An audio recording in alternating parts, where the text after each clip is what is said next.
आज परम विदुषी का विशुद्धमती माता जी के 24वें समाधि दिवस के पावन प्रसंग पर आयोजित इस व्याख्यान माला के मुख्य वक्ता डॉक्टर धर्मेंद्र भैया जी पधार चुके हैं और इस कार्यक्रम के विधिवत शुभारंभ के लिए हमारे विभाग के प्रभारी डॉक्टर सुमत जी से मैं निवेदन करूंगा कि वो विधिवत कार्यक्रम का संयोजन करें। डॉक्टर सुमत जी। धम्मो मंगलमुक्किट्ठम् अहिंसा संयमो तमो देवावीतं नमन्सन्ति जस्य धम्मो सयामने। आज हम सभी यहाँ परम पूज्य विदुषी माता जी, विशुद्धमती माता जी के स्मरण दिवस के रूप में समाधि की यह जो व्याख्यान माला विगत अनेक वर्षों से संचालित हो रही है, इसमें जो हमें परम संरक्षण प्रदान कर रहे हैं हमारे कुलगुरु माननीय प्रोफेसर सारस्वत सर, और इसके जो संरक्षक प्रदान कर रहे हैं हमारे अधिष्ठाता प्रोफेसर चौहान साहब, और हमारे विभाग के आदरणीय डॉक्टर ज्योति बाबू जी, और आज जो हमें मुख्य वक्तृत्व प्रदान कर रहे हैं ऐसे हम सबके प्रिय डॉक्टर धर्मेंद्र जी, जो विकास अधिकारी हैं केंद्रीय संस्कृत विश्वविद्यालय में प्राकृत अध्ययन शोध केंद्र, जो प्राकृत पाली परियोजना संचालित हो रही है। जिस तरह उनका ये पद है, वास्तव में प्राकृत भाषा साहित्य का जो विकास संरक्षण हमें आज देखने मिल रहा है। आपके वास्तव में जो ऊर्जस्वता है और आपका जो सभी के प्रति स्नेह है, समन्वय की जो भावना है कि किसी न किसी तरह से प्राकृत भाषा का और इस तरह से विकास हो और हर व्यक्ति इस प्राकृत भाषा से परिचित हो सके, ऐसे आज भैया जी का हम सबको सानिध्य मिल रहा है। आपका हार्दिक स्वागत है, अभिनंदन है।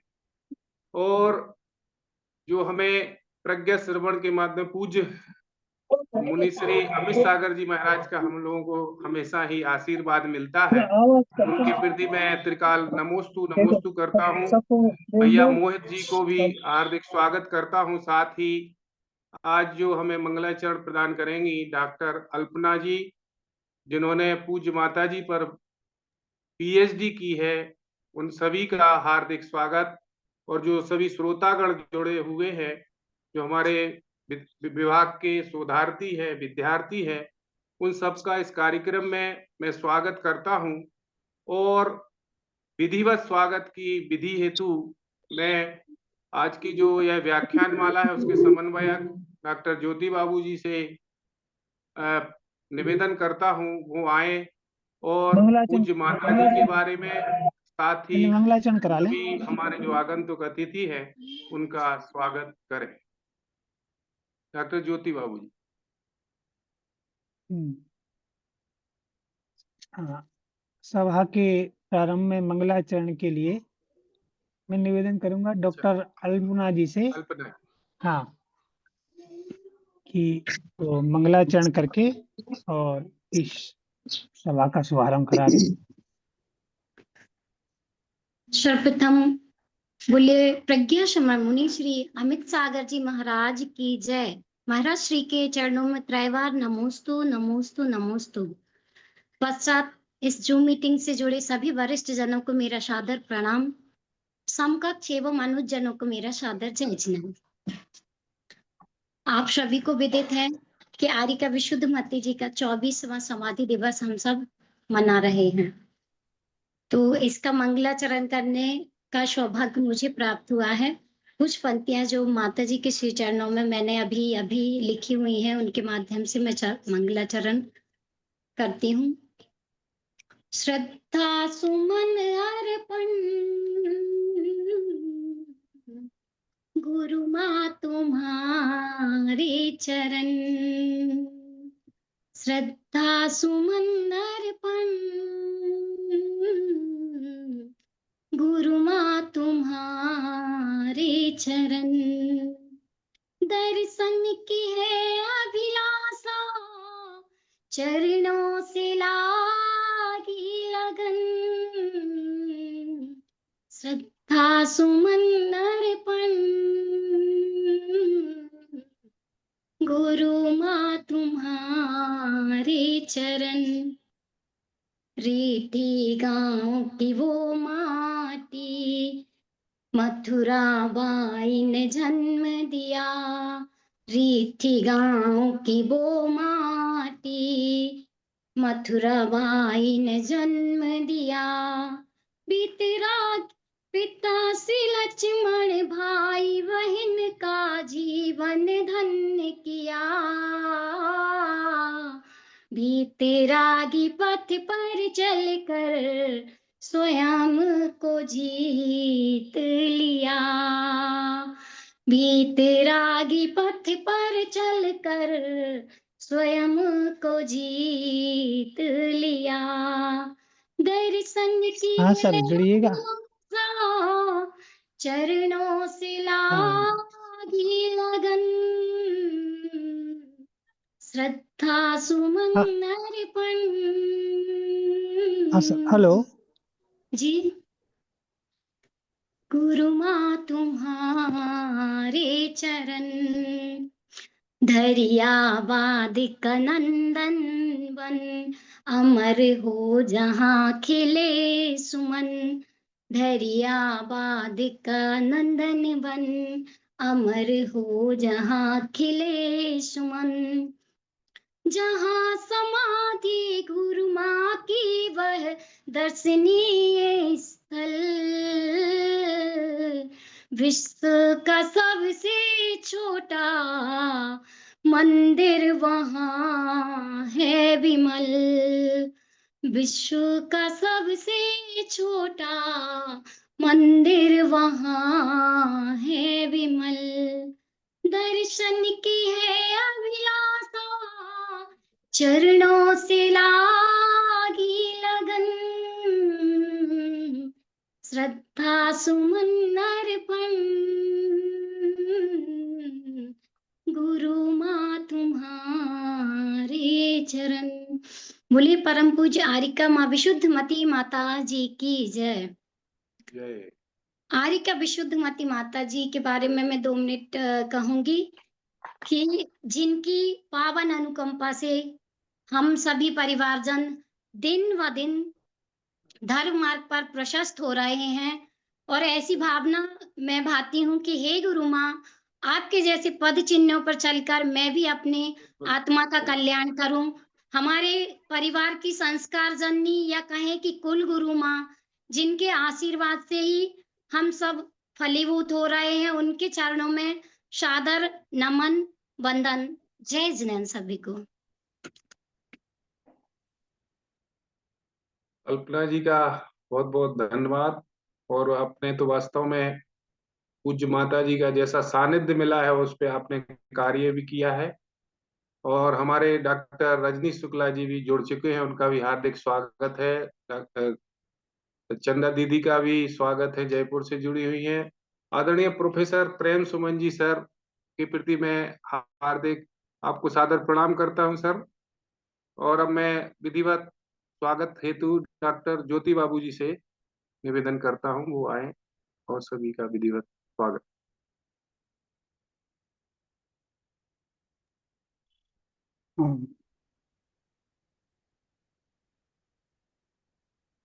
ते तो सूरा संयम घिरा सिद्ध वधु अनुराइया रणत्तय रंजिए कम्मय गंजिए तेरी स्वर में झाइया परोपदेशे पांडित्यम सर्वेषां सत्राम नृणाम धर्मो स्वकीयमनुष्ठानं कस्यचित्तु महात्मनः। हम सभी को नमन करते हैं हमारे विश्वविद्यालय के कुलगुरु प्रोफेसर बीवी सारस्वत साहब को, जिनके प्रेरणा से हम इस कार्यक्रम को कर सके हैं। और मैं हमारे संरक्षक और कला महाविद्यालय के अधिष्ठाता प्रोफेसर मदन सिंह जी राठौर साहब, आपका हार्दिक स्वागत अभिनंदन करता हूं। आपने जो सहजता से हमें स्वीकृति प्रदान की इस कार्य को ऑनलाइन आयोजित करने के लिए, और हमारे विभाग के प्रथम संस्थापक अध्यक्ष पूर्व अधिष्ठाता प्रोफेसर प्रेम सुमन जैन, जो कि प्राकृत पुरुष हैं, ऐसे महामनीषी का आज हमें सानिध्य प्रदान हो रहा है। आपकी सहजता है कि हम लोगों के लिए संरक्षण प्रदान करते हैं, और आज आप हमारी इस व्याख्यान माला की अध्यक्षता प्रदान कर रहे हैं। आपका हम बहुत बहुत स्वागत और हार्दिक अभिनंदन करते हैं। इसी विभाग के गौरव डॉक्टर धर्मेंद्र जी, जो कि आज के मुख्य वक्ता हैं, आप पूज्य माता जी से बहुत प्रभावित रहे हैं, वो ही अपने व्याख्यान में विशेष बताएंगे। और आज वर्तमान में प्राकृत भाषा के विकास के लिए निरंतर ही संलग्न हैं और अपना योगदान दे रहे हैं।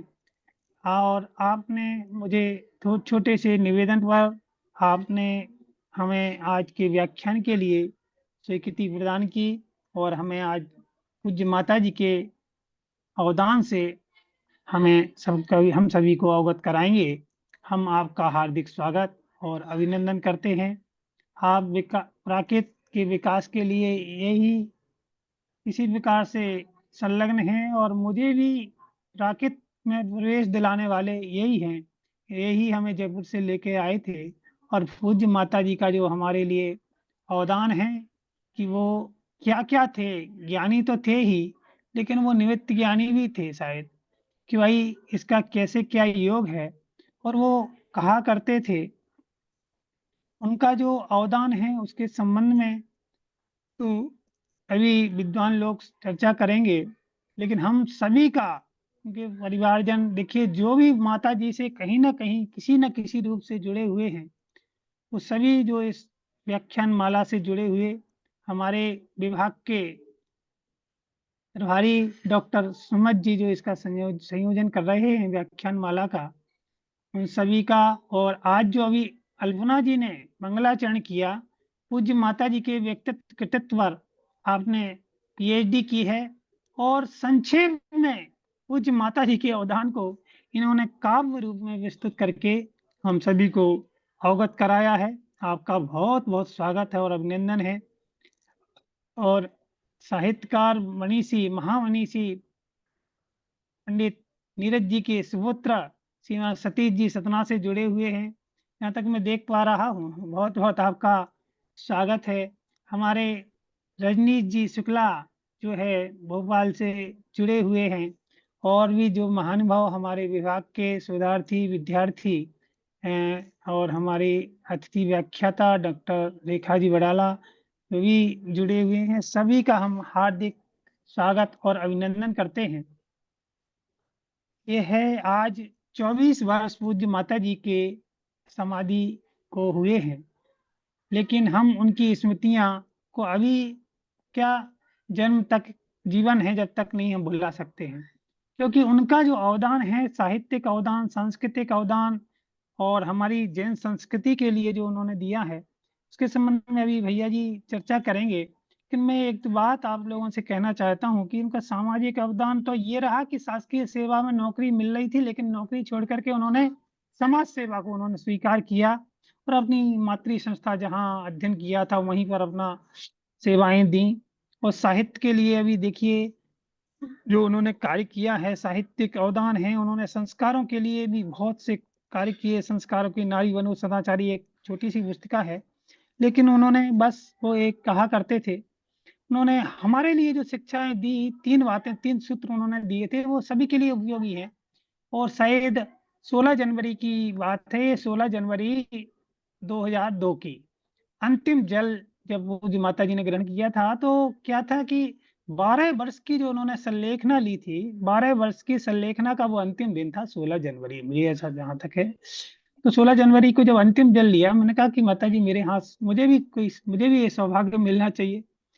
तो मैंने कहा भाई माता जी आप तो मुझे आजीवन व्रत दे दें भले ही, और मैं दूंगा। बोले नहीं नहीं, भावुकता में कोई निर्णय नहीं लेना, क्योंकि वो निमित्त ज्ञानी भी मुझे लगता था थे, और उनको लगता था कि भाव इसको सदग्रस्त बनना है तो ये कहाँ ये बात करता है। तो उन्होंने तो एक 3 बातें उस समय कह दी 16 जनवरी को, 22 जनवरी को तो वो प्रस्थान कर गए। तो अब देखिए अंतिम समय में थे तो भी कितना वात्सल्य सहधर्मी के प्रति, किसी के प्रति कि क्या, और भावुकता में निर्णय नहीं रहना, अपनी कावस्त इंद्रिय व संयम रखना, और पैसे के लोभ में धर्म को मत छोड़ना, धर्म को मत बेचना। ये ऐसी 3 बातें वो कह के गए, और उन्होंने जो कार्य किए हैं और उनको इस संबंध में काफी अभी हमारे आदरणीय डॉक्टर साहब जुड़े हुए हैं, वो सब बताएंगे। और बहुत ही उनका जीवन इतना अच्छा था, उन्होंने समाज के लिए और हम सभी के लिए जो वात्सल्य देते थे, वो सहज थे, सरल थे, लेकिन अगर कोई गलती अपन कर देते तो उनके पास जाने में बड़ा भय लगता था। ऐसे माने कठोर अनुशासन को भी वो मानती थी। माता आपकी स्मृतियां हमें इतना संबल दिलाती हैं, जिसे आता नहीं जीना उसे जीना सिखाती हैं।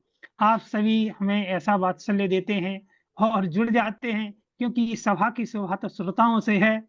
तो ऑनलाइन रूप से भी देखिए ये आदरणीय मारोरा साहब, सुबोध जी जो दिखा रहे हैं, उनका जो शोध प्रबंध शायद छप गया क्या? अच्छा, हाँ बहुत सुंदर, अभिनंदन आपको। अल्पना जी ने जो कार्य किया है, शायद उनका जो शोध प्रबंध है, हाँ वो दिखा रही हैं।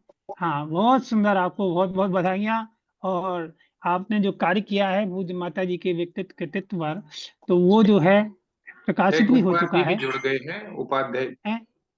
हाँ वाह, प्रोफेसर जय जय, कुमार जी उपाध्याय जी। बहुत सुंदर सर, हमारे मुकेश मीणा जी प्रोफेसर। जुड़े हैं। हाँ, अच्छा डॉक्टर अच्छा, मुकेश मीणा जी भी जुड़े हुए। वाह सर, बहुत बहुत आपका अभिनंदन है, आपका स्वागत है। जो हमारे साथी और जय कुमार जी उपाध्याय, आपका बड़ा स्नेह है और प्रेरणा रहती है। पूज्य माता जी के संबंध में कोई कार्य किया जाता है तो उसके लिए तो पूरा आपका सहयोग रहता ही है।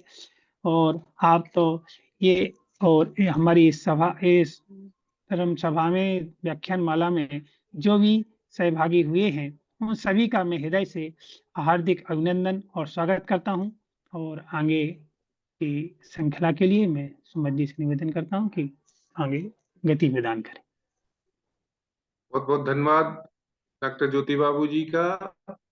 और अब मैं सीधे ही निवेदन कर रहा हूँ डॉक्टर धर्मेंद्र जी भाई साहब से कि वो अपने वक्तव्य से पूज्य माता जी के जो वास्तव में कर्तव्य व्यक्तित्व है, और उनका जो हम सब लोगों के लिए जो संस्कार प्राप्त हुए हैं, अभी प्राप्त उनके साहित्य के माध्यम से, जिस तरह से उनकी करणानुयोग में गति थी, वैसे ही चरणानुयोग में उनकी गति थी, और सभी तरह के अनुयोगों का ज्ञान हम सबको वो साहित्य के माध्यम से आज भी प्राप्त हो रहा है। तो अब मैं सीधे ही निवेदन कर रहा हूँ मुख्य वक्ता के रूप में डॉक्टर धर्मेंद्र जी से वो आए और अपने वक्तव्य से हम सबको लाभान्वित करें।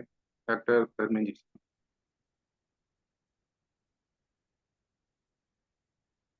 अनम्यूट कर लीजिए। षट्कन्दोत्थलाणुयारं सुलोयनं चन्दसमानतुण्डं गुणाजियं चम्पयपुप्पसोऽहं तमगुम्मटेशं प्रणमामि नित्यं तमगुम्मटेशं प्रणमामि नित्यम्। प्रणमामि विशुद्धमयी मायरम। परम पूजनीय आर्यका श्री विशुद्धमती माता जी के चरणों में कोटि कोटि बंदामी अर्पित करता हूँ। आज की सभा में हमारे ज्ञान वृद्ध, वयोवृद्ध और हम सबके गुरुनाम गुरु परम आदरणीय सुमन जी साहब, और हमारे मित्र लोग हैं रजनीश जी आदि, मीणा साहब, और हमारे प्रिय मित्र ज्योति बाबू जी, और हमारे अत्यंत प्रिय सुमत जी और सभी प्राकृत प्रेमी और माता जी के प्रति श्रद्धा भक्ति रखने वाले अनुरागी लोग, उनके परिवार के लोग भी, मरोरा आदि जो परिवार है पूरा, उनका परिवार का पक्ष है। तो ऐसे माता जी के प्रति अनुराग रखने वाले, संस्कृति के अनुरागी सभी जन, सबको सादर जय जिनेन्द्र, नमन, नमस्कार। माता जी का ज्योति बाबूजी और हमारे ऊपर तो ऐसा उपकार है कि 7 जन्म में उनके उपकार को हम नहीं चुका सकते। उनके परिवार के लोग बहुत जुड़े हैं। मैं तो उनका किसी भी प्रकार से परिवार का नहीं हूँ, लेकिन उनके परिवार का हूँ, इसलिए कि उन्होंने ज्ञान प्रदान किया। और माता जी का एक ऐसा जीवन था, वो एक समाज की विभूति नहीं थी, वो भारत की एक विभूति थी। उन्होंने अपने आध्यात्मिक जीवन के साथ ज्ञान के क्षेत्र में एक अद्भुत क्रांति की है। यदि उनके हम केवल एक पक्ष पे ही विचार करें या किसी एक ग्रंथ के बारे में ही विचार करें तो बहुत कुछ तथ्य उसमें प्राप्त होते हैं। माता जी अपने आध्यात्मिक जीवन से तो समाज को, राष्ट्र को, गांव-गांव में माता जी ने विहार किया। हमने उनके बिहार का स्थान देखे हैं कि गांव में जाती, स्कूल में रुकती थी और स्कूल के बच्चे तो सब होते, वहां जैन तो 2-4 है या नहीं भी है कहीं पर बिहार के समय, तो उन बच्चों को नैतिक शिक्षाएं देती थी और प्रेरणा देती थी। आध्यात्मिक साधना के बारे में उनका विचार, माने आध्यात्मिक साधना अपने कल्याण के लिए वो करती थी, लेकिन वो साधना ऐसी थी कि लोगों को जीवंत प्रेरणा देती थी। उनका एक पक्ष बताऊं मैं आपको कि भारत में किसी परंपरा का साधु हो, सच्चा साधु वही है कि जो आध्यात्मिक साधना करता है, 3-5 में नहीं पड़ता है। तो माता जी के जीवन में व्यक्तिगत कोई प्रोजेक्ट नहीं था, उनका कोई मठ नहीं था। माता जी ने हमसे कहा एक बार कि मैं साधु जीवन में कभी दिन में निद्रा नहीं लेती हूँ। और मैं उस समय छोटा था तो कौतुक बुद्धि से दिन में जब वो माता जी सामायिक में बैठती तो दरवाजे में जाके देखता था कि माता जी कह रहे मैं दिन में सोती नहीं हूँ, और ऐसा हो नहीं सकता कि बूढ़े आदमी को नींद ना आए। और देखा तो माता जी उस समय या तो स्वाध्याय कर रही है और ध्यान कर रही है। तो इस प्रकार उन्होंने आध्यात्मिक जगत में लोगों को प्रेरणा देकर के अपना योगदान दिया। अनुशासन की बात हम करें तो अनुशासन में इतनी दृढ़ थी कि उनके सामने हर किसी आदमी की हिम्मत नहीं होती थी किसी भी क्षेत्र में कुछ भी गलत कार्य करने की, क्योंकि वो स्वयं अपने आप में इतनी अनुशासित थी। और जो जैन परंपरा में जो श्रमणी आरिका का जो चरणानी योग है, जो चरित्र है, उसका जीवंत पालन करने वाली माता जी थी। और इस दुनिया को ये दिखाया उन्होंने कि जैन श्रमणी जो होती है उसका आचरण पक्ष कैसा होता है। ये उनका सबसे बड़ा योगदान था। उनके साथ में रहने वाले जो शिष्य हैं उनमें किसी भी प्रकार की कोई भी त्रुटि हो तो वो उसे स्वीकार नहीं करती थी, उसको दंड से, बोध के माध्यम से, कैसे भी करके माता जी। और उसका एक बढ़िया नमूना है, आरिका प्रशांतमती माता जी उनके साथ में थी और वो एमएससी पढ़ी हुई थी, लेकिन उनके साथ बहुत अच्छे से रहती थी। तो इस प्रकार ये उनका आध्यात्मिक योगदान तो इस जगत को है ही, लेकिन इस आध्यात्मिक साधना के साथ उन्होंने जो ज्ञान की साधना की है वो अद्भुत है। हम एक पक्ष लेते हैं संपादन कला को। तिल्लोय परिणति ग्रंथ है और उसकी प्रस्तावना माता जी की आप जरूर देखें। आप जितने लोग पढ़ा, हमारे गुरुजन है, सब विद्वान है, 1-2 लोग जिन्होंने देखा है कि किस प्रकार से संपादन किया जाता है, और जो हमारे पूर्व के विद्वानों ने संपादन किया है उस बात को हम कैसे आगे बढ़ाएं, ये काम माता जी ने किया। और 13 वर्ष तक तिल्लोय परिणति ग्रंथ के संपादन का कार्य किया। जब सोलापुर से प्रोफेसर एन उपाध्याय हीरालाल जी द्वारा संपादित तिलोपणति भाग 1 और 2 में छपा और माताजी को लगा कि इसमें कुछ बात हमें और आगे बढ़ाना चाहिए। उन्होंने उन विद्वानों की कमी नहीं देखी, इस बात की कुछ हमें कमी लग रही है, तो उन्होंने दक्षिण की और उत्तर की अनेक पांडुलिपियां एकत्रित की और उनका कुछ कन्नड़ की पांडुलिपियां थी, उसका हिंदी रूपांतरण माताजी ने करवाया और उसके बाद उन सब का संकलन करके संपादन किया। ये पूरा विस्तृत विवरण तिलोपणति की प्रस्तावना में माताजी ने लिखा है। और उसके बाद उसमें निष्कर्ष क्या निकाला माताजी ने कि अनेक गाथाओं का अर्थ छूटा था, तो माताजी ने उसका अर्थ किया। कहीं अर्थ में विसंगति थी, कोई पहली बार संपादन करता है तो ये जरूरी नहीं कि हमको अच्छी तरह से समझ में आ जाए। बड़े बड़े विद्वान हैं, उनका प्रयास तो बहुत पूजनीय और श्लाघनीय है, लेकिन माताजी ने उनका अर्थ और स्पष्ट किया। और जो सोलापुर का संस्करण है उसमें जो गाथाएं कई पांडुलिपियों में नहीं मिली होगी तत्समय में उन संपादकों को, तो माताजी ने उन पांडुलिपियों का संकलन करके कुछ नई गाथाओं का खोज की और उन्होंने इस संस्करण में दी है कि इतनी इतनी गाथाएं हमें मिली है। ये क्योंकि जब तिलोपणति पर मैंने पीएचडी की है और सोलापुर के संस्करण को देखा तो मेरे मन में ये प्रश्न होता था कि भाई इतने बड़े विद्वान ने अनुवाद किया, फिर माताजी को अनुवाद करने की जरूरत क्या पड़ी। तब जब उसकी प्रस्तावना देखी और ग्रंथ को आद्यंत पढ़ा और साक्षात माताजी के श्री मुख से मैंने तिलोपणति आद्यंत पढ़ी, 3 रजिस्टर मेरे हाथ के लिखे हुए उनके पास रखे हुए, मेरे पास में रखे हुए, तब मुझे ज्ञात हुआ कि संपादन कैसे करना चाहिए ये माताजी से सीखना चाहिए इस भारत के सभी लोगों को। इसका परंपरा से कोई संबंध नहीं है। किसी भी विषय का संपादन करना हो तो माताजी के तिलोपणति के संस्करण की प्रस्तावना एक बार जरूर पढ़ना चाहिए। ये उनका इस भारत की संस्कृति के लिए सबसे बड़ा योगदान है। वर्तमान में विश्वविद्यालय में जो शोध प्रविधि होती है, हमारे यहाँ बहुत सारे विश्वविद्यालय के विद्वान जुड़े हुए हैं, उनसे मैं प्रार्थना करूंगा कि शोध प्रविधि में ये लोगों को बताना चाहिए कि शोध कैसे किया जाता है। इसी बात को जब हम आगे बढ़ाते हैं कि भाई ये तो एक ग्रंथ के संपादन की बात हुई, अब शोधालेख कैसे लिखें, ये कई समस्याएं लोगों के सामने आती है। तो मैं 2 उदाहरण, अभी ज्योति बाबू जी ने नाम बताया था कि नारी बनो सदाचारी, और एक पुस्तक है उनकी निर्माल्य ग्रहण पाप है, और वो ऐसी पुस्तक है कि निर्माल्य ग्रहण पाप है। भारत के किसी भी परंपरा का व्यक्ति उस छोटी सी पुस्तक को, मुश्किल से 7-8 पेज की पुस्तक है वो, और नारी बनो सदाचारी, तो इससे संस्कार, सदाचार, नैतिक मूल्यों का विस्तार तो होता ही है, लेकिन रिसर्च पेपर कैसे लिखा जाता है शोध प्रविधि में, ये आदर्श 2 नमूने हम आपको बता रहे हैं। ये माताजी का योगदान है। वो कोई एमए पीएचडी डिग्रीधारी नहीं थी, लेकिन उनके ज्ञान की इतनी पराकाष्ठा थी।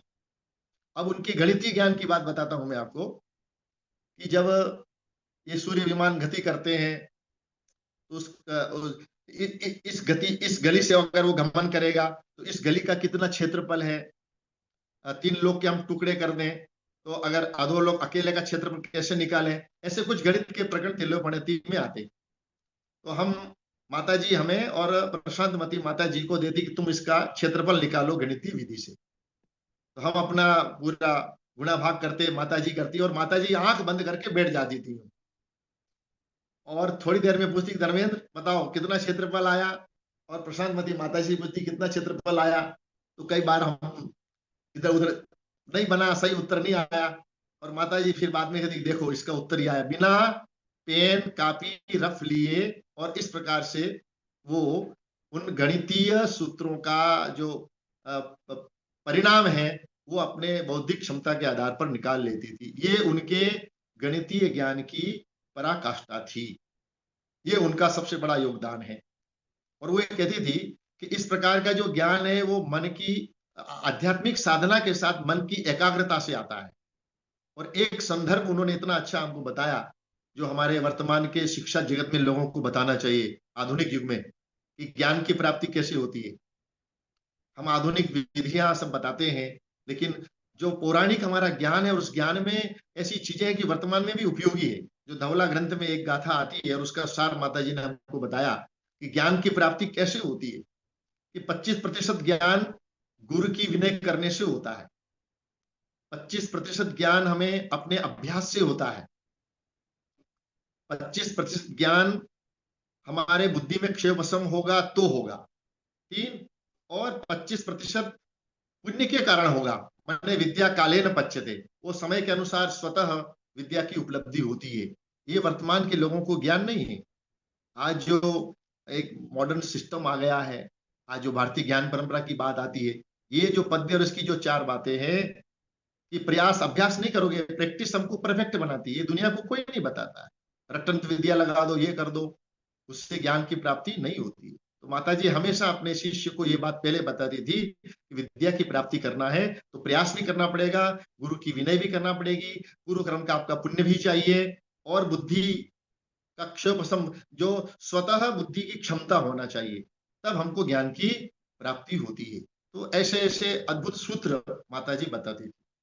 अब हम माता जी का योगदान की जब बात करते हैं तो अनुवाद कैसे करते हैं, ये अगर सीखना है तो माता जी के ग्रंथों के सीखना चाहिए। उन्होंने अभी तिलोपनति ग्रंथ का नाम बताया, तो आप गाथा का मिलान कीजिए और फिर देखिए कि कैसे उन्होंने बिल्कुल प्रयास ये किया माता जी ने कि शब्द से शब्द कैसे अनुवाद किया जाए, और जहां कठिन था या उसका कोई शब्द का अर्थ नहीं मिला तो माता जी ने स्पष्ट लिख दिया कि इसका इसका अर्थ हमें विचारणीय, ऐसा लिखा है माता जी ने विशेषार्थ में, भावार्थ में, जगह जगह आप देखेंगे इसका विचारणीय है। और जहां उनको लगा कि अपनी बुद्धि से ये अर्थ यहाँ पर उचित संगत होता है, तो उन्होंने लिखा कि इस गाथा के प्रसंग में ये अर्थ इस प्रकार से हम समझ सकते हैं, लेकिन गाथा अनुसार ऐसा ठीक नहीं बैठ रहा है। तो अनुवाद करने की कला कैसी होती है, शब्दार्थ, भावार्थ, विशेषार्थ, ये माता जी के एक ग्रंथ तिलोपनिधि से अपन देख सकते हैं। और ऐसे ही करणानियोग का ग्रंथ था त्रिलोक सार, उसका भी बहुत अच्छा संपादन अनुवाद किया माता जी ने। सिद्धांत सार दीपक बड़ा अद्भुत ग्रंथ है सकल कीर्ति भट्टारक जी का, उसका उन्होंने ये कार्य किया। फिर व्याख्या, ग्रंथों की व्याख्या कैसे लिखते हैं, क्योंकि माता जी ने समाधि के समय जो कठिन ग्रंथ है करणानियोग के, उनको पढ़ना बंद कर दिया था और पढ़ाना भी बंद कर दिया था। ये मेरा सौभाग्य था, उनकी समाधि के 1 वर्ष पहले मैं गया, 1-2 वर्ष पहले मैं गया था। तो उन्होंने कहा कि अब मैं समाधि की साधना कर रही हूँ, अंतिम समय मेरा चल रहा है, तो कठिन ग्रंथ मैंने पढ़ाना बंद कर दिया है। मैंने बहुत अनुनय किया, बहुत प्रार्थना की, और बालक जिद्दी होता है, उस समय मुश्किल से 24-25 साल का रहा हूँगा। तो मैंने जिद की, तो फिर माता जी ने कहा कि तू आया है, जिज्ञासा है तो पढ़ाऊंगी मैं तेरे को। और माता जी ने 3-3, 4-4 घंटे देकर के हमको तिलोपनिधि आद्यंत पढ़ाया। लेकिन उस समय उनकी आध्यात्मिक अध्ययन चल रहा था, और उस समय मुझे अच्छी तरह से याद है अमित गति का योगसार प्राभृत, जो पहले कभी भारतीय ज्ञानपीठ से छपा है, तो माता जी ने उसकी हिंदी व्याख्या लिखी, उसका अनुवाद नहीं किया। उनको महसूस हुआ कि हमें इसकी व्याख्या लिखना चाहिए। तो किसी ग्रंथ की हमें विस्तार करना हो या व्याख्या लिखना हो तो कैसे लिखें, ये माता जी का योगदान है, और उसका उनका एक ग्रंथ योगसार प्रावर्त हमको जीवन में जरूर देखना चाहिए। ऐसे ही भगवती आराधना ग्रंथ है, और उसकी पद्यात्मक टीका कह सकते हैं अमित गति आचार्य की मरण कंडिका ग्रंथ है। तो उस वो भी अनुवाद पहले हो चुका, अनुदित ग्रंथ है पूर्व में, फिर इसकी क्या जरूरत है इसके अनुवाद करने की। तो माता जी ने कहा कि यहाँ कुछ प्रसंग ऐसे हैं कि जिसकी व्याख्या हमें समझना जरूरी है। तो स्मरण कंडिका की माता जी ने व्याख्या लिखी है, ये ज्योति बाबू जी हैं, इनके पास उपलब्ध होगा जितने लोग हैं, और वो ऐसा ग्रंथ है कि सभी लोगों के लिए उपयोगी है। मरण कंडिका माने मरने, हम पढ़ेंगे तो मर जाएंगे या मरने की विधि हमको आ जाएगी, ऐसा नहीं है। वो हमारे जीवन के लिए, सबके लिए उपयोगी है कि मृत्यु कदाचित आ जाए या आए तो हम कैसे तैयार रहें, कैसे हमारे मन में उत्साह और भाव बना रहे।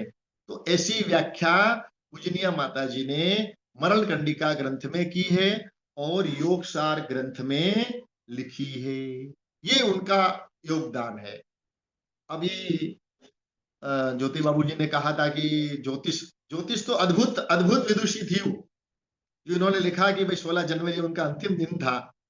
तो भाग्य से कहो या दुर्भाग्य से कहो या चोरी से कहो, उनकी डायरी एक बार मेरे हाथ में आ गई, और जिस दिन उनकी समाधि होना है उसका पूरा कुंडली बनती है ना, उस दिन कौन सा नक्षत्र योग है, कौन सा ग्रह कहाँ बैठा हुआ है, तो माता जी ने पूर्व में ही बना ली थी माता जी ने कि इस दिन मेरा ऐसा योग संयोग होने वाला। और इसी कारण उन्होंने 12 वर्ष की संलेखना ली थी। मैंने माता जी से प्रश्न किया था कि माता जी इस समय अवधि ज्ञान तो है नहीं और निमित्त ज्ञान की भी पराकाष्ठा नहीं है, हमें नहीं मालूम था कि माता जी को ज्योतिष कैसा ज्ञान है। तो अनायास मैंने ये प्रश्न किया, तो माता जी ने कहा कि नहीं, ज्योतिष आदि से भी ऐसा ज्ञात हो जाता है। तो मैंने कहा माता जी आपने ज्ञात किया है क्या?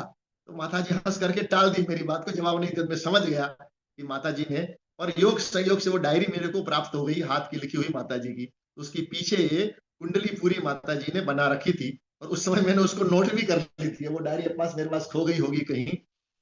तो और उस समय माता जी ने कहा कि तुम हमारे पास आए नहीं थे, तुमको मैं ज्योतिष भी पढ़ाती। और उनके पास कोई भी शिष्य आता तो एक बार उसका ये कैसा है, इसका भविष्य कैसा है, वो उस कुंडली का निरीक्षण जरूर करती थी। ये उनके वैदुष्य था। और उसी का अच्छा, ये तो उनके स्वयं ज्ञान के लिए उनका योगदान क्या हुआ उसमें, तो हमें एक बात याद आती है। मंदिर वास्तु, एक वास्तु की किताब लिखी माता जी ने, और वो बहुत लोकप्रिय हुई उस समय। उसके बाद लोगों ने उसी का नकल करके, कट पेस्ट करके, आगे पीछे करके बहुत किताबें निकली, और उस किताब की बहुत मांग हुई। और बहुत सरल भाषा में वो मंदिर वास्तु, अगर एक बार मिले तो आप सब लोगों को देखना चाहिए। अभी तक जितनी वास्तुओं की पुस्तकें हैं उनसे मेरी दृष्टि में, क्योंकि मैंने अन्य भी कई पुस्तकें देखी है, माता जी की उत्कृष्ट वास्तु पुस्तक है। और शोध प्रविधि के लिए भी उत्तम है कि किस प्रकार ग्रंथों को पढ़ना, संकलन करना और संदर्भ देना। माता जी ने संदर्भ दिए कि इसमें कौन सी चीज हमने कहां से ली है, मंदिर वास्तु। और जब वो पुस्तक लोकप्रिय हुई तो फिर माता जी ने ग्रह वास्तु, घर के लिए, लोगों ने कहा कि माता जी तो ठीक है मंदिर के लिए, उनका ये हमारा विषय नहीं है, हम साधु हैं। फिर भी लोगों ने जब आग्रह किया तो माता जी ने ग्रह वास्तु पुस्तक लिखी।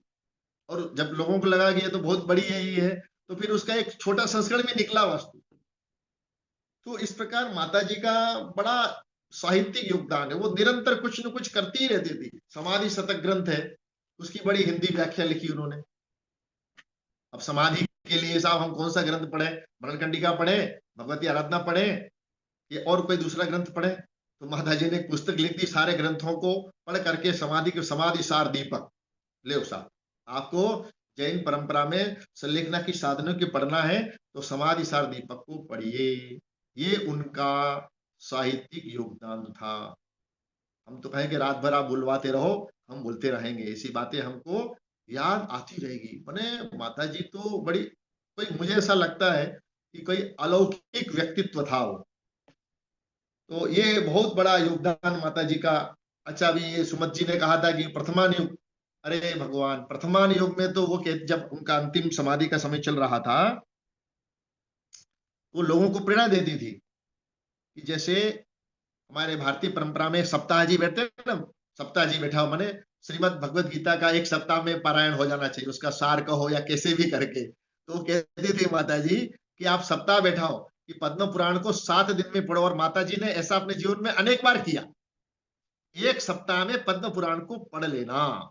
और कथा तो उनको पूरी कंठ में बैठी हुई थी, किसी भी कथा को कहीं पर भी किसी भी रूप में वो माता जी बता देती थी कि फलाने ग्रंथ में फलाने उनके पात्रों का नाम, उपपात्रों का नाम, कथाएं, उपकथाएं, नगर, उपनगर, कितनी कितनी अंतर वर्णन आता है उसमें। तो माता जी को ये सब आती थी और उनका सार रूप में हमेशा लोगों को बताती थी। अच्छा, लोगों को, किसी को संयम मार्ग में, त्याग मार्ग में या नैतिक मूल्यों की ओर प्रेरणा देना है तो उसके लिए उनका पेटेंट था कि कथा के माध्यम से, क्योंकि भारत की परंपरा है कथाओं से हम किसी के जीवन को सुधार सकते हैं। तो माता जी ये हमेशा कार्य करती थी। हमने देखा है लोगों को कि जिसने जीवन का अंत चल रहा है, लेकिन हमारे जैन परंपरा के अनुसार उसने रात्रि भोजन का भी त्याग नहीं किया है।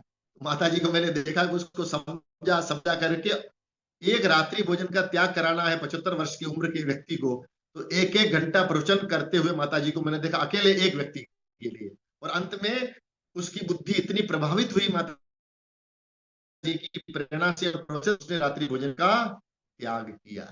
कभी हमने ये भी देखा है कि बहुत बड़ा श्रेष्ठी लेकिन दान कभी नहीं देता है। तो माता जी ये नहीं कहती तुम हमारे यहाँ आए हो, नंदन वन में आए हो, यहाँ दान दे दो। अब दान के क्या महत्व, उसके लिए एक एक घंटा एक व्यक्ति को अकेले अकेले कमरे में एक एक घंटे भी प्रवचन देते हुए हमने देखा है। तो इस प्रकार उन्होंने जिसको कहते हैं ना छोटे से लेके बड़े रूप में, उनका योगदान जो है छोटे से लेकर के बड़े रूप में। आप जैन विद्या के लिए कोई नाम नहीं लेगा, राष्ट्रपति पुरस्कार और पद्मश्री, माता जी पद्मश्री से कम नहीं थी, इतना बड़ा योगदान था उनका। आप गंदौड़ा में जाएंगे, आज तक किसी को मालूम नहीं, लोगों को पता भी नहीं होगा, किसी को, हम जैसे लोगों को मालूम है माता जी ने क्या बड़ा योगदान दिया। जैन दर्शन विभाग को जीवित करने में माता जी का बहुत बड़ा योगदान है। तो हमारे विश्वविद्यालय में हमारे गुरु जी ने, लोगों ने, सबने किया। लेकिन जो संस्कृत में गंदोड़ा में महाविद्यालय राजस्थान सरकार का, वहाँ जैन दर्शन विभाग है। उस समय माता जी ने प्रयास करके किसी का ट्रांसफर करवाया, वहाँ भवन निर्माण के लिए पैसा दिया, अलमारी, पुस्तकों के लिए अलमारियां प्रदान की, पुस्तकें उपलब्ध करवाई। उस जमाने में 28 साल पहले की बात, हमको मालूम है ये बात। तो ऐसे ऐसे उनके सांस्कृतिक और बौद्धिक योगदान है कि जिनको, और उनके अभिनंदन ग्रंथ में भी ऐसी अनेकों चीजें हैं कि जो उल्लिखित नहीं हुई है। अभी मैं आप बताऊं, पंडित पन्नालाल जी का भी मैं शिष्य रहा, लंबे समय तक उनके पास रहा, और उस समय से माता जी के बारे में मैंने सुना था कि ऐसी माता जी है। माता जी की चिट्ठी आती है पन्नालाल जी के पास किसी श्रावक के माध्यम से, तो उसमें लिखती है माता जी, पंडित जी प्रकाशन की चिंता मत करना, आप तो काम करते जाइए। पोस्ट कार्ड में या हाथ की लिखी हुई चिट्ठी में ऐसा हमने देखा। तो हमने एक बार पंडित से पूछा कौन है, तो पंडित जी को पत्र हाथ में लेते ही आंसू आ गए। बोले भैया ये माता जी है और हमसे पढ़ी हैं और बहुत विदुषी हैं, ये 1 मिनट भी भूखी नहीं रह सकती थी, लेकिन आज इतनी बड़ी साध्वी और विदुषी हैं, और हमारे जितने ग्रंथ प्रकाशित हुए हैं उनके प्रकाशन में इनकी भूमिका है, बड़ी भूमिका है। और योग संयोग की बात है, एक अच्छे संपादक भी उनको मिल गए, चेतन प्रकाश जी पाटनी, बहुत अच्छे संपादक, आज भी जीवित है वो। उनके संपादन कैसे, ग्रंथ है, प्रूफ रीडिंग कैसे करते हैं, ये उनसे भी सीखना चाहिए। और माता जी बहुत बारीक से देखती थी, जब परख लेती कि हाँ ये विद्वान सही है, तभी वो कार्य उनको सौंपती थी। इसलिए चेतन प्रकाश जी को उन्होंने उचित समझा और सारे संपादन का कार्य उनको सौंपती थी, और उनके माध्यम से वो ग्रंथ प्रकाशित होते थे। और पंडित पन्नालाल जी के अनोखे ग्रंथ, भक्ति संग्रह बड़ा अद्भुत ग्रंथ है, चारित्रसार ग्रंथ है, सर्वोपयोगी श्लोक संग्रह है जिसका अनुवाद पंडित जी ने किया, संकलन अजय सागर महाराज ने किया था। तो वो सारे ग्रंथ जो है माता जी की प्रेरणा से, और माता जी इंतजार करती थी कि ये ग्रंथ आए और हम श्रावक को प्रेरणा दें इसके प्रकाशन के लिए। अब ये छोटे छोटे योगदान है जिनका कहीं उल्लेख नहीं है, नामो निशान भी नहीं है। तो ऐसा माता जी का अद्भुत योगदान है। छोटा बच्चा जाए तो उनसे प्रेरित होता था, बुजुर्ग व्यक्ति जाए तो उनसे प्रेरित होता था, युवक युवती जाए तो उनसे प्रेरित होता था।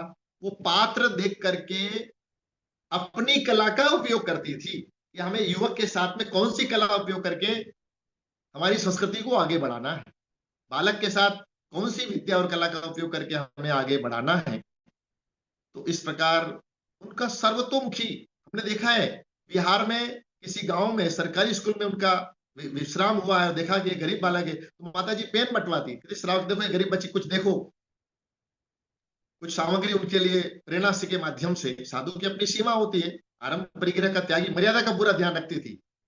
ऐसा नहीं कि पेन लिया और अपने हाथ से देने लग गई, ये हमारी मर्यादा, इतनी मर्यादा का वो ध्यान रखती थी। तो माता जी का ऐसा सार्वभौमिक, सार्वजनीन, सांस्कृतिक, सामाजिक, धार्मिक, क्या क्या कहें हम, नैतिक, सब प्रकार के योगदान में उनकी अहम भूमिका थी। ऐसी महान विदुषी का जो गुणगान हम कितने ही समय करते रहे तो भी कम लगता है, और उनके जीवन के ऐसे बहुत सारे पहलू हैं जो अभी अछूते हैं, उनके बारे में हमें उजागर करना चाहिए, प्रकाश करना चाहिए। यही हमारी उनके प्रति कृतज्ञांजलि है। और खास करके उनका जो साहित्य उसको पढ़ें और उस विद्या को हम आगे बढ़ाएं। उनके पास संस्कृत प्राकृत की कोई डिग्री नहीं थी, लेकिन संस्कृत प्राकृत की विदुषी थी वो। गाथाओं का अर्थ लगाना, समझना, संस्कृत का अनुवाद, संपादन, इन सारे कार्यों में अत्यंत दक्ष थी। तो ऐसी परम विदुषी, साध्वी, चारित्र की धनी माता जी जो हमारे इस भारत के लिए, हम अकेले जैन के लिए कहेंगे तो सीमित हो जाएगा, हम जैनियों के लिए, अरे उनका योगदान तो भारत के लिए था, विश्व के लिए था। उनका ये 3-4 ग्रंथ ही देख लो आप और भेज दो विश्व की लाइब्रेरियों में। अब इनका पुण्य तो था नहीं आचार्य विद्यासागर महाराज की तरह, उनके भक्त इतने तो थे नहीं कि विश्व में लाइब्रेरी में चले जाए। तो हम भक्तों की, हमका यह परम कर्तव्य है कि उनके ग्रंथों को विश्व के प्राच्य विद्या की लाइब्रेरियों में जाए और दुनिया देखे कि उनका इंडोलॉजिकल कंट्रीब्यूशन क्या है। ये उनका यूनिवर्सल इंडोलॉजिकल कंट्रीब्यूशन था माता जी का। तो ऐसी जो उनके ज्ञान का छुपा भंडार है उसको हमें विश्व को बताना चाहिए। अनुवाद की कला, संपादन की कला, व्याख्या की कला, अपने जीवन की साक्षात जीवन से हम लोगों को कैसे प्रेरित करें, कैसे योगदान दें, ये भी एक योगदान कहलाता है। ऐसे उनके बहुआयामी व्यक्तित्व, बहुआयामी योगदान को हम प्रणाम करते हैं, नमन करते हैं, उनके प्रति कृतज्ञांजलि अर्पित करते हैं। और मुझ जैसे अज्ञानी को आज बड़े बड़े ज्ञानियों ने सुना, उसके लिए मैं हृदय से आभारी और सौभाग्य मानता हूँ। मुझ अल्पज्ञ की वाचालता को हमारे आदरणीय गुरुजी, विश्वविद्यालय के बड़े बड़े लोग, संरक्षक आदि जुड़े हुए हैं और उनके प्रेमी लोग भी जुड़े हुए हैं, उन सबको मैं सादर जय जिनेन्द्र करता हूँ, नमन करता हूँ। जय जैन संस्कृति, जय भारत, जय संस्कृत, जय प्राकृत। सभी को पुनः एक बार प्रणाम करके विराम लेता हूँ।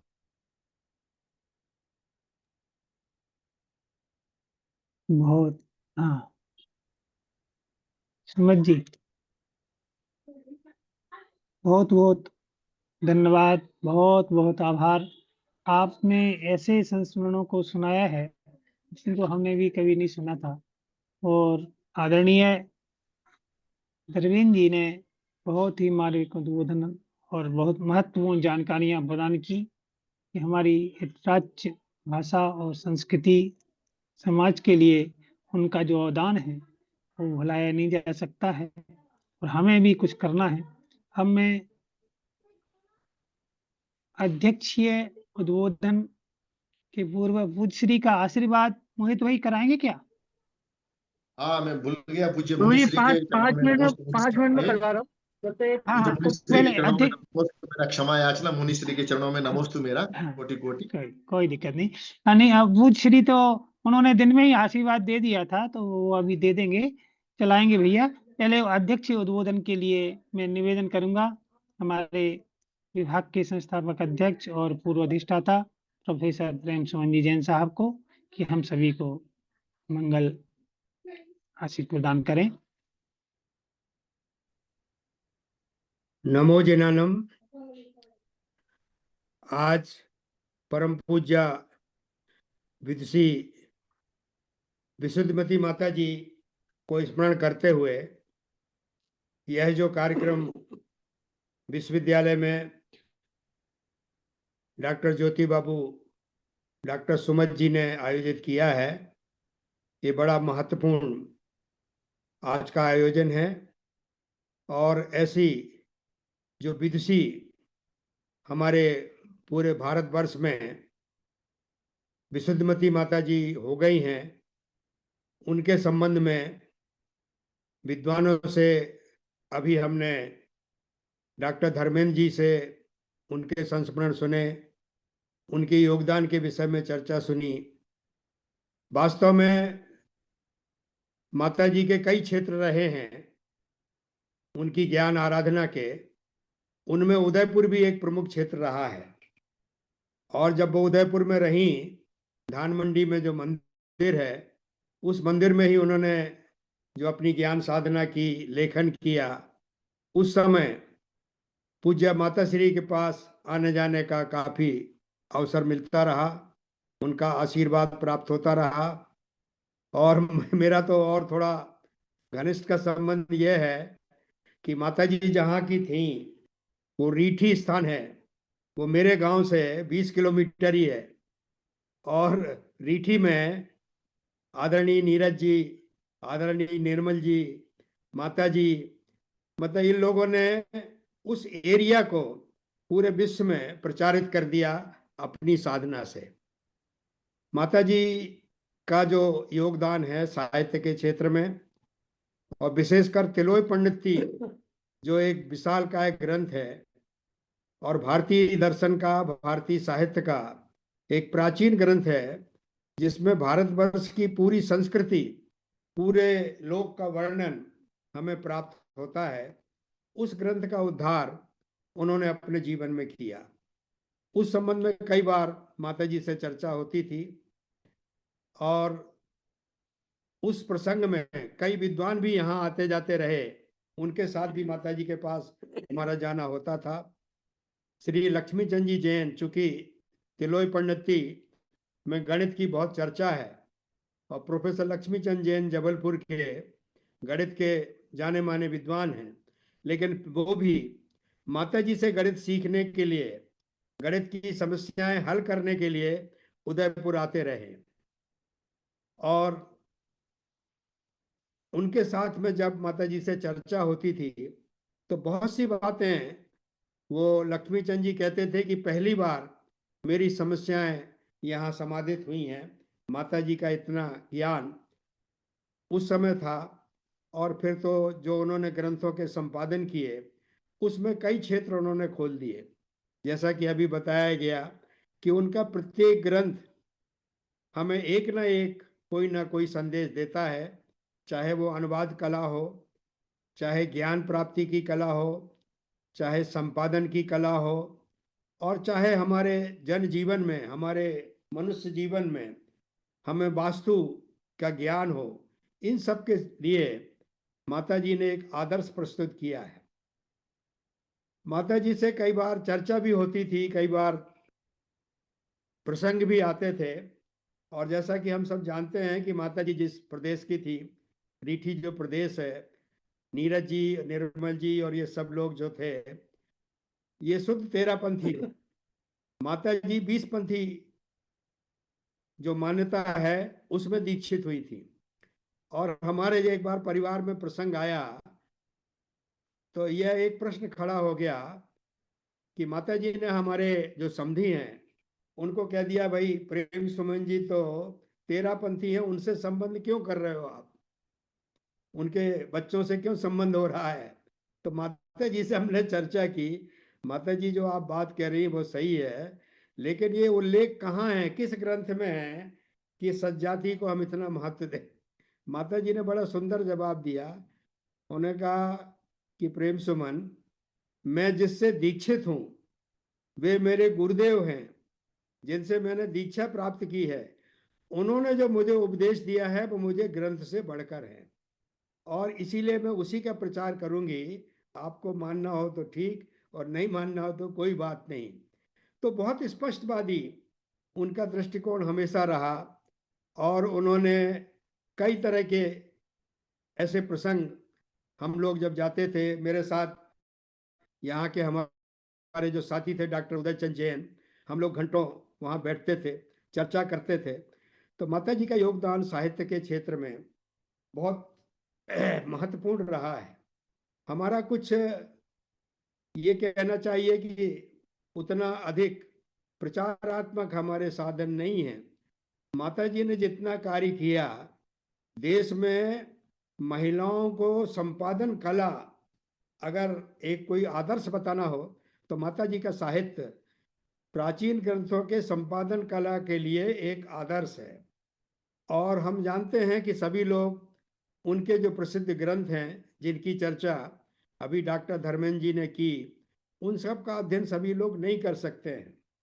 तो मैं ये कितना कहना चाहता हूँ कि हम माता जी को जो स्मरण करते हैं, उनके योगदान की चर्चा करते हैं, और उनका विभिन्न क्षेत्रों में जो योगदान है, इस पर छोटे छोटे 50-50 पेज के, 100-100 पेज के छोटे छोटी हम पुस्तकें अगर निकालें कि संपादन कला में माता जी का क्या योगदान है, अनुवाद कला में उनका क्या योगदान है, और घर गृहस्थी की वास्तुकला में क्या उनका योगदान है, और उसको अच्छे ढंग से प्रचारित करके अगर हम वो पुस्तिकाएं प्रकाशित करें तो कई लोगों के लिए बहुत उपयोगी एक साहित्य प्राप्त होगा। और माता जी का स्मरण बहुत समय तक लोग और करते रहेंगे और अपने जीवन को बदलते रहेंगे। मुझे ऐसा लगता है कि उन्होंने इस क्षेत्र में रह के, चाहे वो धरियावाद हो, चाहे उदयपुर हो, या जहाँ कहीं भी उन्होंने, अभी गनोड़ा की चर्चा आई थी, तो कई जगह उन्होंने कई क्षेत्रों में योगदान किया है। तो संस्कृत प्राकृत के क्षेत्र में अगर किसी को ग्रंथों का अध्ययन करना है, संपादन करना है, अनुवाद करना है, तो माता जी के कार्य उनके लिए एक आदर्श हैं।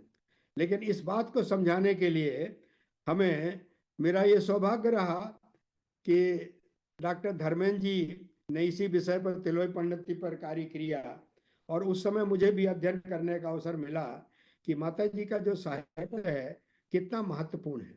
तो अगर हम थोड़ा आज की जो प्रचारार्थक जो सामग्री है, जिस प्रकार से लोग पढ़ते हैं, हम उस मात्रा में छोटे छोटे से अगर हम टेक्स्ट निकालें, छोटी छोटी पुस्तिकाएं, भले 4 विद्वान अलग अलग निकाले, कोई अनुवाद कला पर, कोई संपादन कला पर, कोई वास्तुकला पर। तो माता जी का प्रचार, माता जी के ज्ञान का उपयोग दूसरे लोग भी ले सकेंगे। माता जी का क्षेत्र केवल जैन धर्म नहीं है, या माता जी का क्षेत्र केवल जैन साहित्य, जैन कला या जैन ग्रंथ नहीं है। उनका जो योगदान है वो पूरी भारतीय दर्शन, पूरी ज्ञान, भारतीय ज्ञान संपदा के लिए बहुत उपयोगी है, और वो सबके पास पहुंचना चाहिए। तो मैं समझता हूं कि अगर हम थोड़ा सा प्रयास करें तो इस दिशा में विभाग भी कार्य कर सकता है, और दूसरे विद्वान जो उनसे जुड़े हुए हैं वे भी कार्य कर सकते हैं, और उनके ज्ञान को हम पूरे विश्व में फैलाने के लिए इस प्रकार का उपयोग करें तो हम माता जी को और चिरस्थायी बना सकेंगे। मैं उनको सादर नमन करता हूं। और अभी जो डॉक्टर धर्मेंद्र जी ने और जो विद्वानों ने पूज्य माता जी के संबंध में, उनके योगदान के संबंध में जो बातें कही वो हमको प्रेरणा देंगी, ऐसा कहकर के मैं उन्हें सादर नमन करता हूँ। बहुत बहुत धन्यवाद सर के प्रति। आपने बहुत अच्छी माता जी की जो बातें, जिन्होंने वास्तव में चारों अनुयोगों को जिया और लोगों को भी उससे प्रेरित किया, ऐसा हमारे आज के जो अध्यक्षता कर रहे प्रोफेसर प्रेम सुमन जी सर ने बहुत ही अच्छी चर्चा एक संक्षिप्त में हम सबको प्रदान की। आपके प्रति हार्दिक कृतज्ञता सर, हार्दिक प्रणाम करता हूं।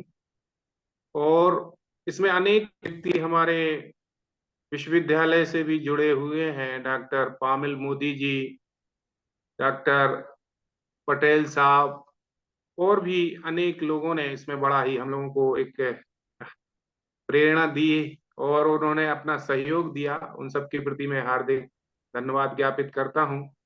अब मैं हमारी धन्यवाद ज्ञापन हेतु और कोई एक मिनट सुमित जी। हाँ हाँ देखिए, बहुत बड़ा हमारी ये जो व्याख्यान माला अभी चल रही है, इसमें पूज्य परम पूज्य प्रज्ञा सुमन अमित सागर जी महाराज का मंगल आशीर्वाद हमें प्राप्त हो रहा है। उनके हाँ। आशीर्वाद से हमें संचालित करते हैं। मैं निवेदन करता हूं कि पूज्य श्री हमें मंगल आशीष प्रदान करें।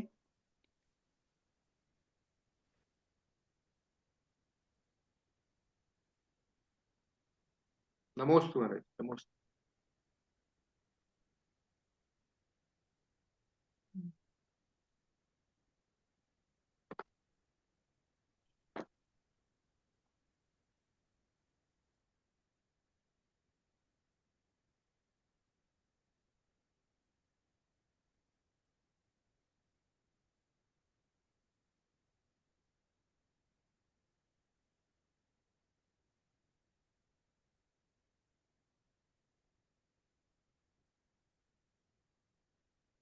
पूज्य श्री की सतत प्रेरणाएं हमें प्राप्त होती रहती हैं।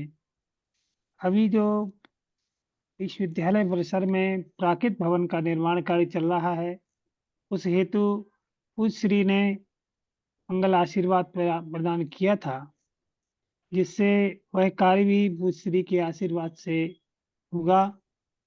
हमें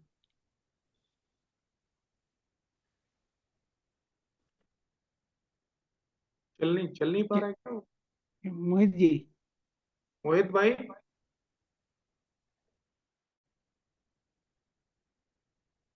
हाँ हाँ, किया, स्क्रीन शेयर किया।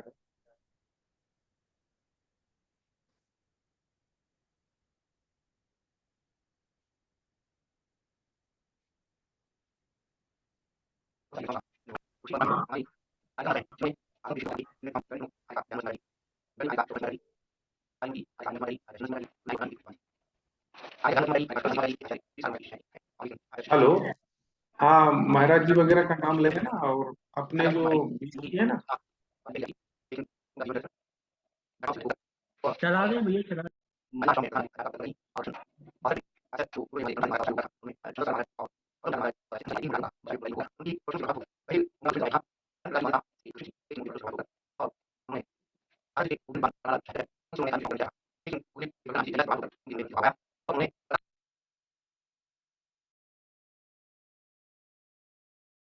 भैया, थोड़ा गड़बड़ हो रहा है, नेटवर्क के कारण से। वीडियो में जोड़ दूंगा उसको। हाँ, कोई दिक्कत नहीं। चलिए, पूज्य श्री से हमने दिन में आशीर्वाद प्राप्त कर लिया था। रात्रिकालीन सत्र में पूज्य श्री का बोलना नहीं होता है, मौन में है, इसलिए हम अब आगे सुमित जी विधिवत धन्यवाद ज्ञापन के लिए। हाँ हाँ, हमारे इस व्याख्यान माला में सभी वरिष्ठ और वरिष्ठ विद्वानों का भी बड़ा सहयोग रहा। पूज्य माता जी के परिवारजनों का भी बहुत ही सहयोग रहा। पूज्य श्री का भी, परम पूज्य मुनि श्री अमित सागर जी महाराज जी का भी हमें सबको आशीर्वाद दोपहर में प्राप्त हो गया था, वस्तुतः अभी चल नहीं पा रहा है। अब मैं विधिवत धन्यवाद ज्ञापन हेतु हमारे विभाग की अतिथि संकाय के रूप में कार्यरत हैं ऐसी श्रीमती रेखा बडाला से अच्छा चल रहा है। हाँ, एक बार देखा है। सुधर्म सागर जी महाराज, जिन्होंने संस्कृत में बहुत सारी रचनाओं का निर्माण किया, उसी परंपरा में हमारी आरिका माताएं, जिन्होंने आगम के क्षेत्र में बहुत सारे काम किए, जिनमें प्रथम गणनी प्रमुख आरिका ज्ञानमती माता जी, गणनी आरिका सुपार्श्वमती माता जी, आदिमती आरिका आदिमती माता जी, आरिका जन्मती माता जी, जो न्याय की और कर्णालियों की प्रकट विद्वान थी। आरिका ज्ञानमती माता जी, आरिका सुपार्श्वमती माता जी, ये आचार्य वीर सागर महाराज की शिष्याएं थी है। और लेकिन आचार्य शिव सागर महाराज की जो शिष्याएं, उनमें जन्मती आदिमती न्याय की विदुषी, कर्णालियों की विदुषी आरिकाएं हुई। उसी श्रृंखला में आचार्य शिव सागर जी महाराज की शिष्या आरिका विशुद्धमती माता जी, जो कि सतना वाली कही जाती थी, लेकिन उनका जीवन चरित्र घटनाओं से घटित होकर वह सागर के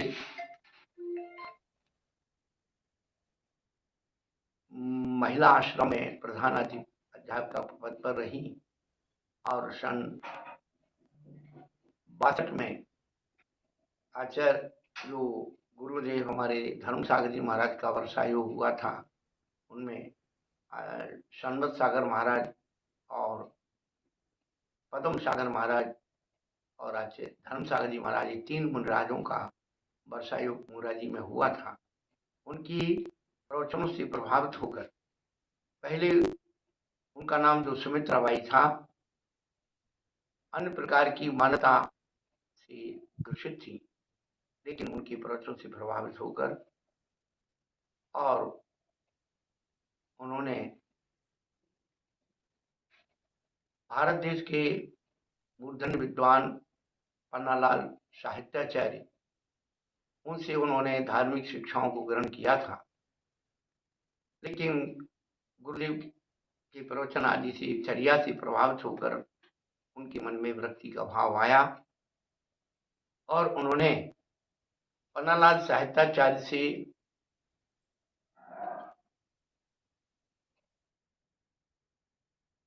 निष्कर्ष निकाल करके चर्चा करके कि जो मार्ग हम चुन रहे हैं, क्योंकि बुंदेलखंड में पंचामृत, फल फूल, महिला अभिषेक आदि क्रियाएं जो पहले होती थी धीरे धीरे लुप्त हो गई, तो लोग उन संस्कारों से संस्कारित हो गए।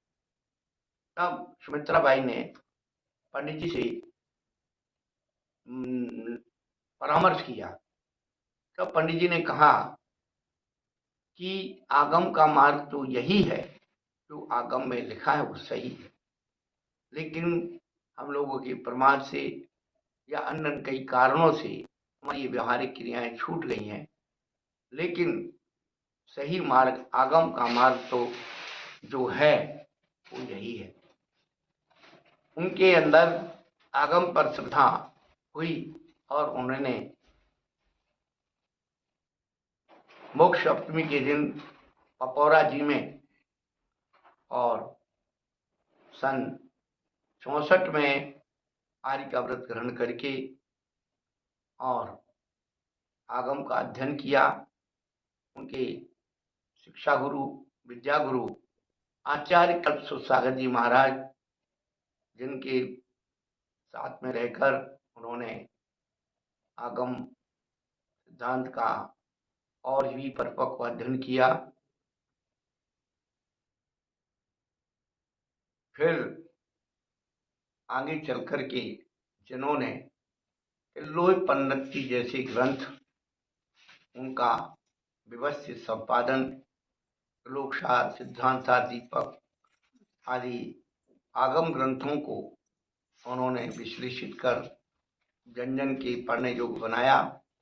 उसी के साथ ही जनोपयोगी साहित्य का सृजन करके लोगों के अंदर धर्म चेतना का जागरण किया। ऐसी आर्यिका विशुद्धमती माता जी, जिन्होंने अपने अंत समय में गणयार का सुपार्श्वमती माता जी के सानिध्य में दरियावद में शलेखना को ग्रहण कर अपने संयम जीवन के फल को उन्होंने प्राप्त किया। आज उनका ये समाधि दिवस, उनके चाहने वाले, उनको स्मृत करने वाले लोग उनकी स्मृति में हर वर्ष डॉक्टर ज्योति बाबू जो सुखाड़िया विश्वविद्यालय उदयपुर के प्राकृतिक विभाग के अध्यक्ष हैं, उनके सानिध्य में प्रतिवर्ष मनाया जाता है। उसे साहित्य संबंध या उनके व्यक्तित्व से जुड़े व्यक्तित्व लोग उनको, माता जी को याद करके उनके जीवन को विश्लेषित करते हैं। तो महापुरुषों के जीवन चरित्र को स्मृत करने से उनकी छवि है, उनका ज्ञान है, हमारे जीवन में अवतरित होता है। आज विशुद्धमती आर्यिका विशुद्धमती माता जी का समाधि दिवस हम सबके लिए प्रेरणा स्रोत बने। आगम सिद्धांत और मौलिक व्यवस्थाओं के प्रति दृढ़ बने, ऐसी मंगल कामना है। ओम शांति। इस कार्यक्रम में उनके जीवन के चरित्र से जुड़ने वाले लोग, जो उनसे साक्षात परिचित रहे हैं, कुछ निकटतम उनके संबंधी रहे हैं, तो ऐसे भिलाई से सुषमा जी और इंदौर से मारोरा परिवार सुरेश चंद जी आदि जो जुड़ेंगे और उनके सानिध्य में और उनके निर्देशन में बहुत सारी उनकी विनयांजलि श्रद्धांजलि सभा होगी। ओम शांति।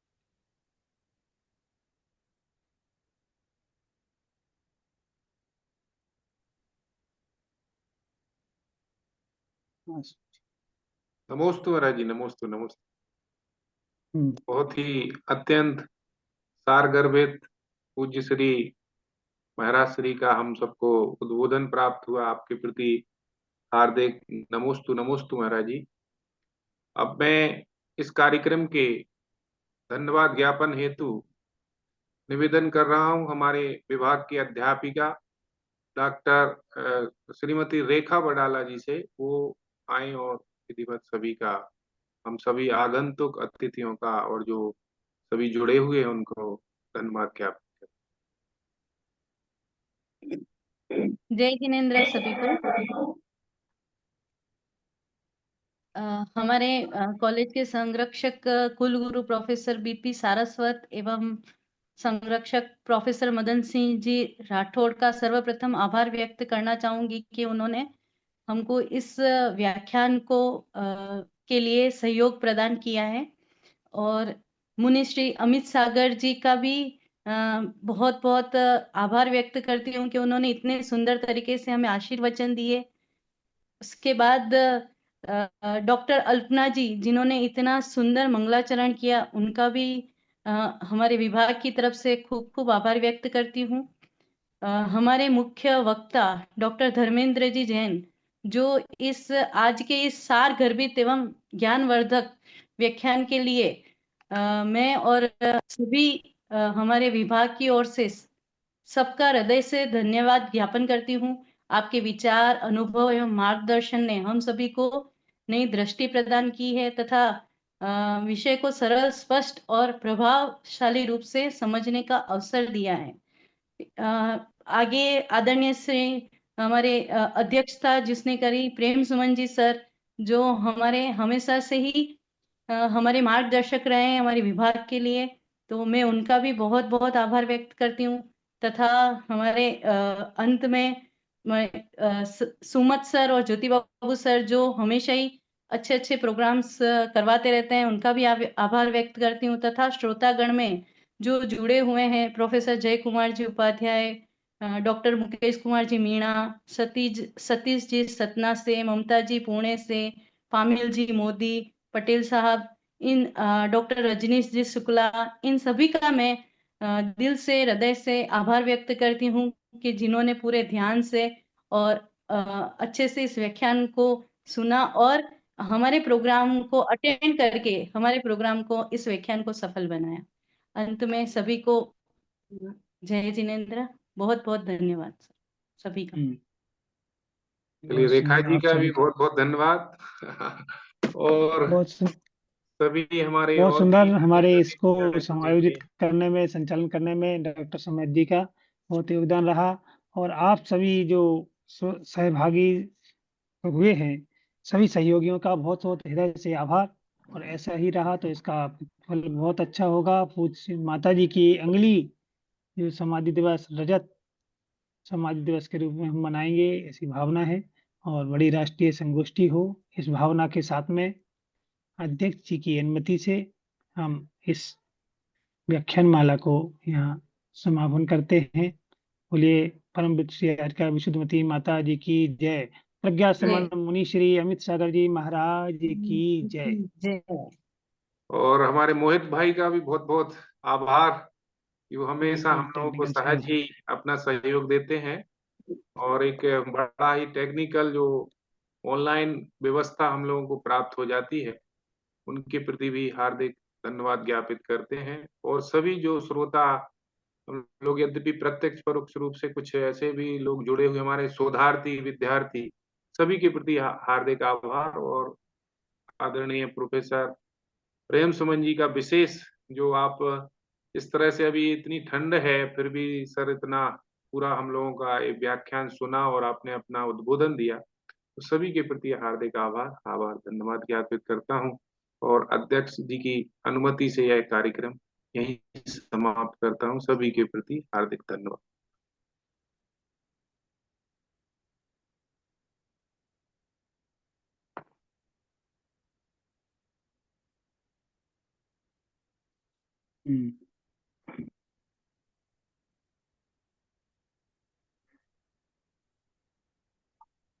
ओम नमः। जय जिनेन्द्र सभी को। जय हिंद।